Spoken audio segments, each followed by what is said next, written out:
yung antaw dito, nagpaba ng gamit. Tapos naglinis dun sa ayun.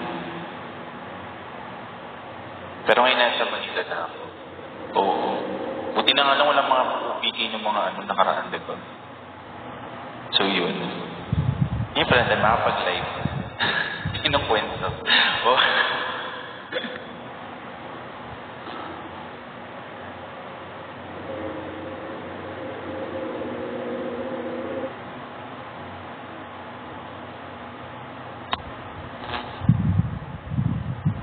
Screenshot siya. Live will Kuya busy. Sige. Dalawa ko sa live mo. Saan na? Pag nakita ko, sa maabot ako.